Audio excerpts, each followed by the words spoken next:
Enviamos un saludo muy especial a todas las personas que se conectan a esta hora a través de la pantalla del canal TRO. Aquí inicia Cuidamos Vidas, el programa que lleva hasta sus hogares todo lo relacionado con la salud y los avances tecnológicos que la Fundación Cardiovascular implementa en el manejo de las diferentes patologías. Y en nuestro capítulo de hoy hablaremos de la medicina de urgencia y emergencia. ¿Saben ustedes cuáles son sus diferencias y qué funciones cumple cada una? Pues conozcámoslo a continuación con nuestros médicos especialistas de la Fundación Cardiovascular.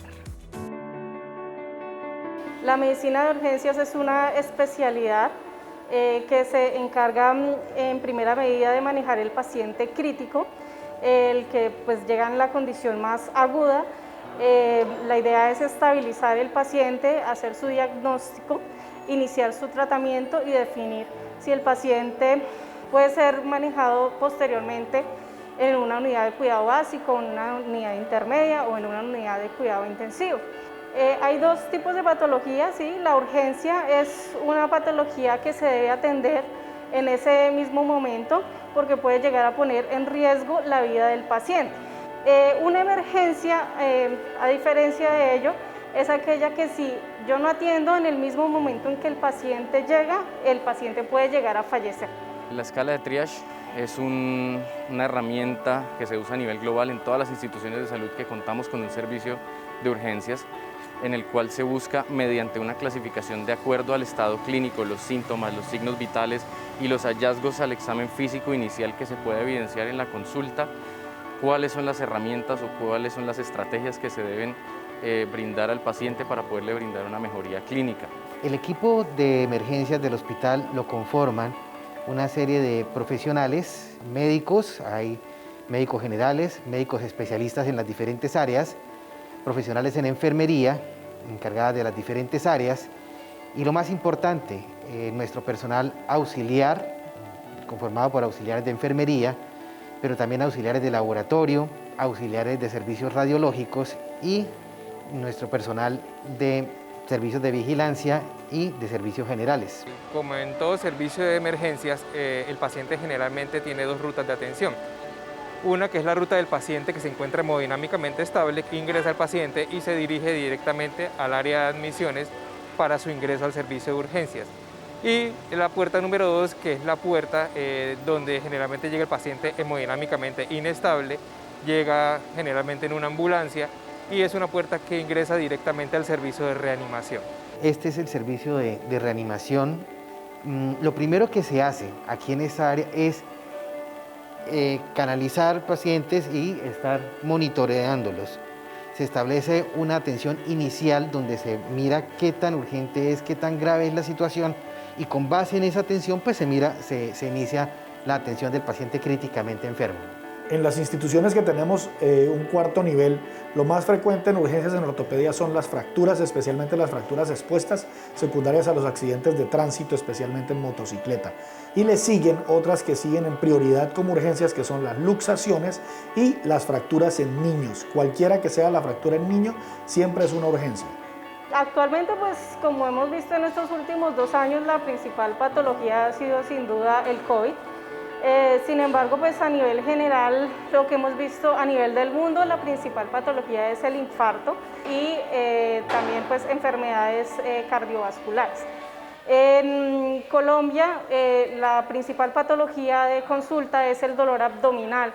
Acá vemos también que se presenta mucho la cefalea como causa. Bueno, para evitar el contagio de la enfermedad, inicialmente hacemos el triage a la entrada de la institución para clasificar los pacientes. Asignamos áreas específicas para el manejo de los pacientes COVID con demarcación. Bueno, adicional a esto, pues el aseo constante de las instalaciones y contar todo el tiempo con los elementos para la higiene de manos y pues para todas las personas que estén dentro de la institución, sean acompañantes, pacientes o los mismos trabajadores de la institución.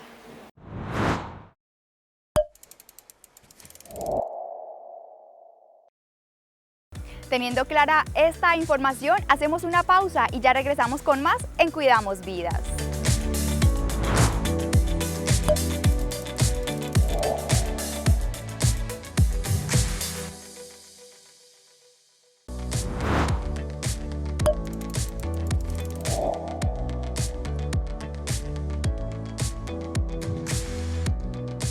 En Cuidamos Vidas continuamos hablando de la medicina de urgencia y emergencia. Y a continuación conoceremos el caso de Danilo Osorio, un hombre quien asistió al Hospital Internacional de Colombia al presentar un fuerte dolor en su pecho. Sin embargo, gracias a que acudió a tiempo, pudo encontrar la solución a su dolencia. Así que veamos su testimonio. Yo estaba haciendo ejercicios en la parte de arriba de mi apartamento. Toda la vida he sido gimnasta. Me ha gustado el deporte, las pesas. Y de pronto, estando ejercicios en el banco de pesas, sentí un dolor acá en la parte de abajo y en el pecho.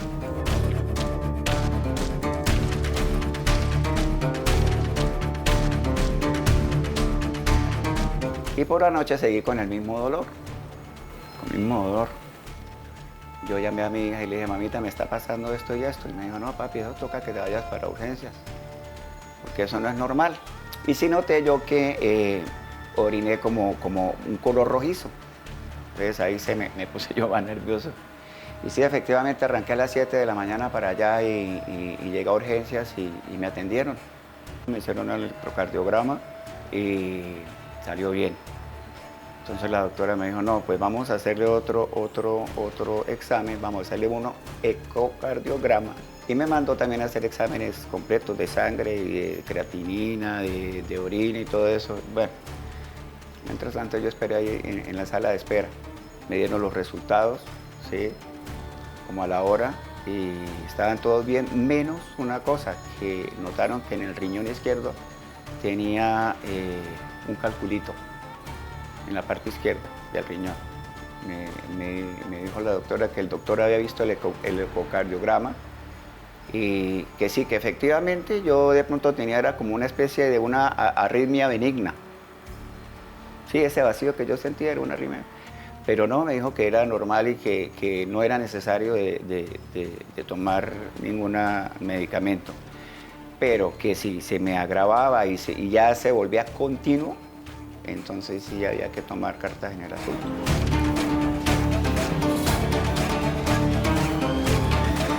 Para el riñón, tomar mucho líquido, y ojalá tomara 2 o 3 litros y sobre todo de agua con limón todos los días. Y eso estoy haciendo. Me tomo mucha agua y la orina mejoró bien, ostensiblemente. La atención fue excelente.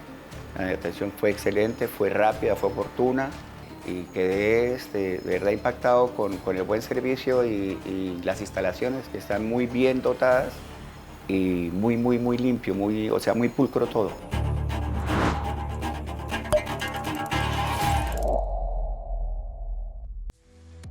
Pero también tenemos el caso de Yolanda Anaya, una paciente de 59 años quien ha acudido en 2 ocasiones al servicio de urgencias por diferentes enfermedades. La más reciente fue por COVID-19 y gracias a que asistió a tiempo, hoy en día continúa recuperándose satisfactoriamente. Así que conozcamos su historia. Bueno, el primer síntoma fue sentirme mal, como desanimada. Un poquito de tos, me mandó a hacer la prueba y salgo positiva. Los 5 primeros días me cuido en casa, pero ya después ya me sentía muy mal y ya pues llamé a mi hija, la mayor, que ella no vive conmigo, mi otra hija sí, y ellas me dijeron que no, que teníamos que ir a la clínica.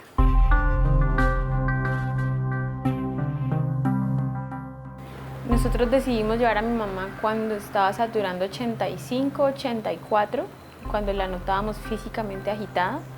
Decidimos junto a mi hermana como hablar con ella y decirle, mami, creo que necesitamos ir a una clínica. En el momento que nosotros le dijimos a ella eso, mi mamá pues como que pensando, no quiero.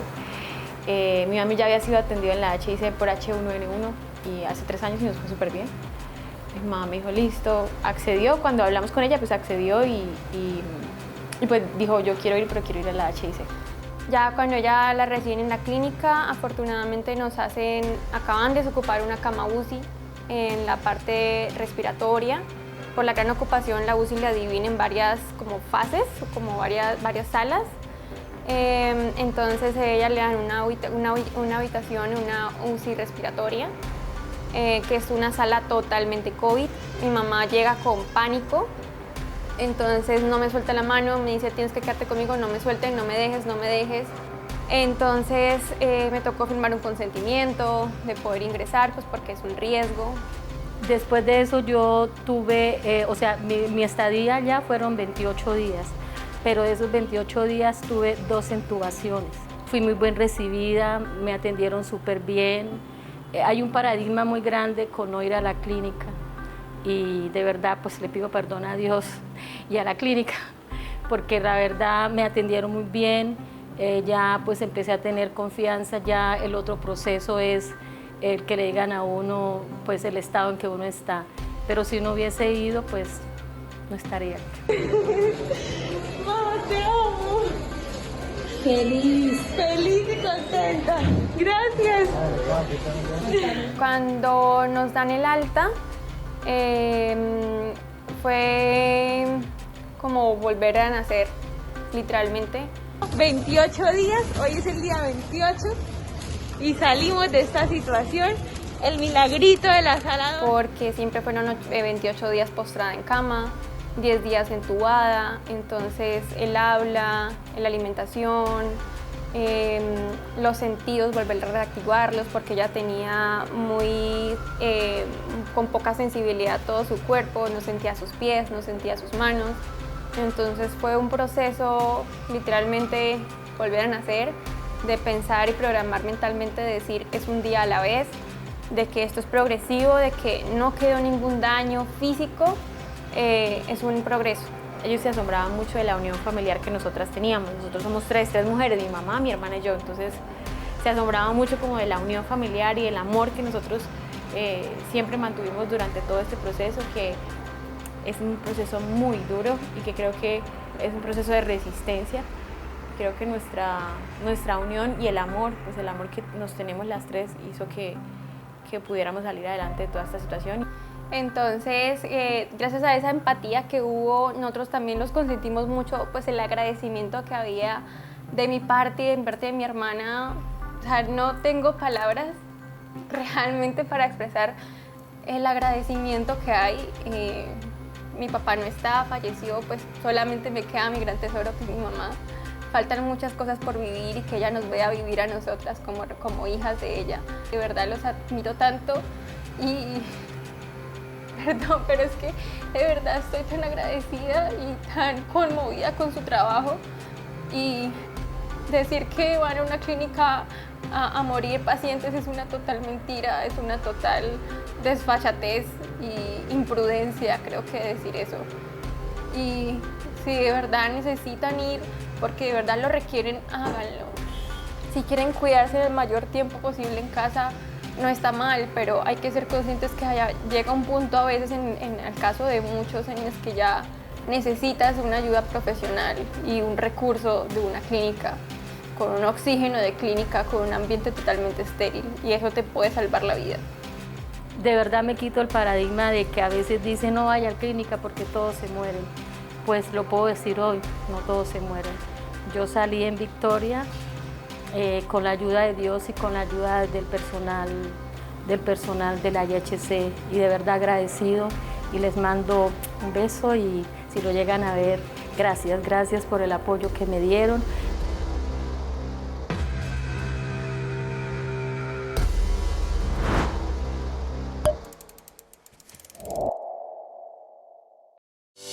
El Triburter es un dispositivo para el fortalecimiento de los músculos respiratorios. Consta de una tapa, una válvula inspiratoria y una válvula expiratoria, una boquilla y un recipiente, al cual se le agrega agua que junto con la expiración genera un efecto vibratorio por medio del burbujeo. Su uso consiste en 4 simples pasos. 1. Destapa. 2. Llena. 3. Cierra. 4. Ejercita. Sus válvulas permiten entrenar diafragma y músculos respiratorios. Diseñado para quienes poseen enfermedades respiratorias con o sin secreción pulmonar, personas que tengan la necesidad de ejercitar sus músculos respiratorios o tengan riesgos de perder resistencia. Sistema de triple terapia de burbujeo Triburter. Sin duda alguna, el equipo multidisciplinario y el apoyo familiar son pilares fundamentales en la recuperación de un paciente. Nosotros hacemos una pausa y ya regresamos con más en Cuidamos Vidas.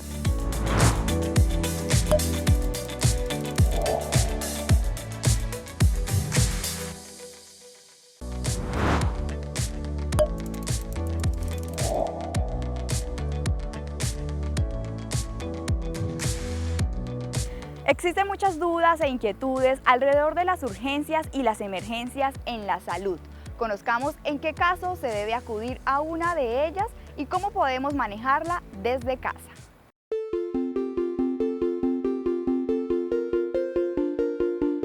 Entendemos por una urgencia vital una situación clínica o una condición en la que se ve en riesgo inminente de muerte o de secuela grave la vida de un paciente y que requiere atención inmediata en un servicio de urgencias.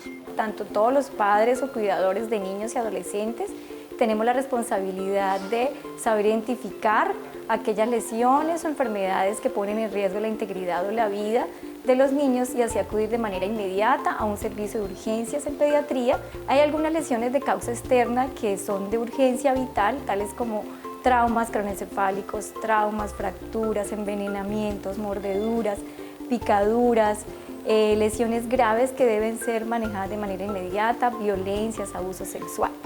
Y otros signos de alarma o de peligro de enfermedad grave que es muy importante que los padres conozcan, como por ejemplo enfermedades del sistema nervioso central, convulsiones, alteración del estado de conciencia, si el niño se pone morado, si no quiere comer absolutamente nada o lo vomita todo, si está muy deshidratado, hace muchas deposiciones en el día, si deja de orinar o si no luce bien, hay que acudir de manera inmediata al servicio de urgencias. Digamos que el espectro de enfermedades del adulto pues, es muy amplio, sin embargo pues hay algunos signos de alarma que son claves a la hora de determinar cuál es el mejor momento para asistir al servicio de urgencias. Dolor torácico, dificultad respiratoria, fiebre persistente, dolores severos que persisten en el tiempo. Digamos que son unas de las causas más frecuentes o motivos más frecuentes por los cuales se debe acudir al servicio de urgencias. Lo primero que hay que identificar ante una urgencia vital es si el niño o el adolescente responde o no responde, si hay alteración de la conciencia. Y si no responde, hay que pedir ayuda de manera inmediata. No hay que automedicar a los niños, no hay que darle medicamentos de la droguería, siempre hay que acudir a un especialista, idealmente a un especialista en niños, para la atención adecuada y así evitar lesiones futuras. Una vez el paciente se encuentra estable o estabilizado en el servicio de urgencias, habrá que determinar la competencia y las especialidades o el grupo interdisciplinario que debe hacerse cargo del tratamiento definitivo del paciente. Esto estará supeditado al tipo de enfermedad y a la condición por la cual haya consultado, pero una vez se logra esta estabilización inicial se debe determinar si requiere tratamiento en cuidados intensivos, cuidados intermedios, si requiere remisión a un nivel diferente de complejidad y si requiere otros medios diagnósticos o tratamientos de intervención o no intervención para la estabilización final del paciente.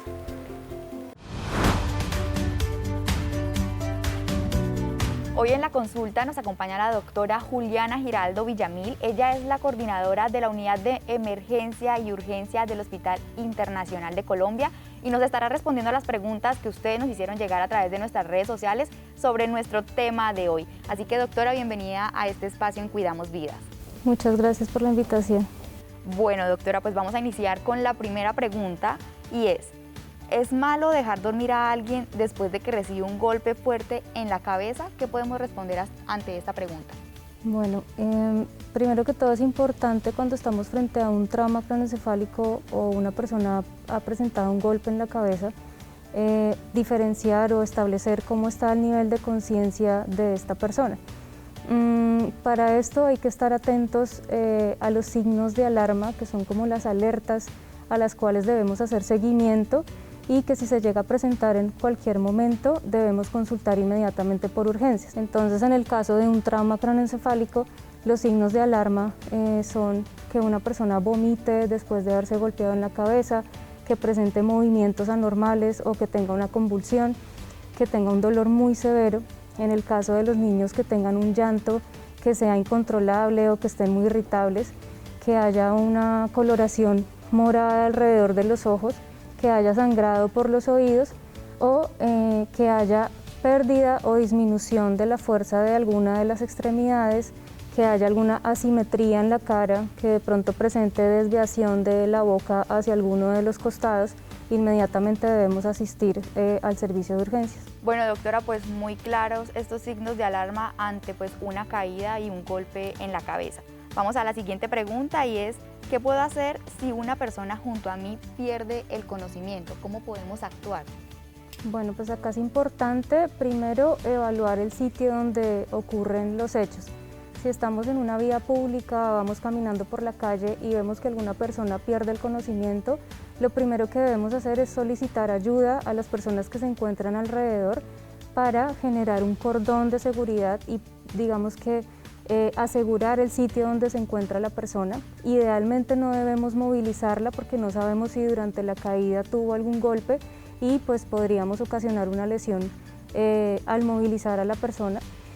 Simultáneamente, al asegurar el sitio donde cae la persona, debemos activar el sistema de emergencias.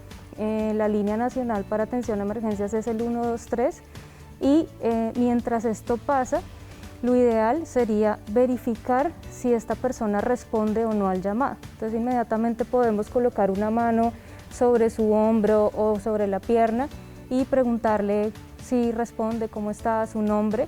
Si esto no pasa, la recomendación es verificar si la persona tiene o no pulsos. Podemos colocarlo sobre el cuello y evaluar si hay o no la presencia de pulsos. Usted siente un latido al hacer esto, pero la persona no responde, podemos colocar a la persona de medio lado y esperar a que llegue el ayuda. Bueno, doctora, pues muy importante estas indicaciones que usted nos da para acudir o ayudar a una persona que esté en apuros en la vía pública o si no, llamar a la línea nacional, que igualmente la dejaremos aquí abajo para que ustedes puedan acudir en caso de una emergencia en vía pública. Vamos a la tercera pregunta, doctora, y es, ante la sospecha de un esguince, luxación o fractura, ¿es conveniente ir donde un sobandero? Bueno, inicialmente en estos casos lo más importante es evaluar qué tipo de lesión tuvo la persona cuando presentó un trauma o un golpe en alguna extremidad, para así definir cuál va a ser el tratamiento indicado para esta persona. Una vez hayamos definido la lesión y el tratamiento que se vaya a realizar, si esta persona necesita o no rehabilitación física, es importante que lo haga una persona, un profesional experto en fisioterapia. Bueno, doctora, y otra pregunta es, si un niño o una persona se quema con agua o con un líquido, ¿qué pueden hacer mientras lo llevan a urgencias? Lo primero que debemos hacer cuando estamos frente a una quemadura es colocar agua fría directamente de la llave durante al menos 10 o 15 minutos en el sitio donde hayamos presentado la quemadura. Si estamos frente a una quemadura con agua caliente, lo ideal es que posterior a haber colocado el agua, coloquemos vaselina. Debemos verificar que esta vaselina no contenga alcohol y posteriormente dirigirnos al servicio de urgencias. Ahora, si estamos frente a una quemadura con aceite, la recomendación es que posterior a realizar el lavado directamente con la llave del grifo, consultar a urgencias. No debemos en este caso aplicar absolutamente nada. Y una recomendación importante es que no debemos utilizar ningún tipo de receta casera, como por ejemplo colocar café, panela o ralladura de algún tipo de alimento, porque esto podría poner en riesgo de adquirir una infección severa o empeorar la lesión que ya está previamente establecida. Bueno, doctora, pues muchísimas gracias por acompañarnos en este espacio en la consulta y responder a las dudas e inquietudes que nuestros televidentes o pacientes nos hicieron llegar a través de nuestras redes sociales. Muchísimas gracias a ustedes por la invitación. Bienvenidos al Servicio de Emergencia y Trauma del Hospital Internacional de Colombia. En esta carrera para superar la pandemia estamos todos. Cuando su empresa dona, está salvando vidas. Necesitamos más UCI y unidades ECMO para que más personas vivan. Su aporte puede ser la diferencia entre vivir o morir.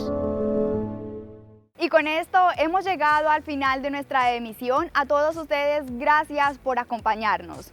Los esperamos conectados el próximo viernes a partir de las 6:30 de la tarde. Que tengan feliz noche.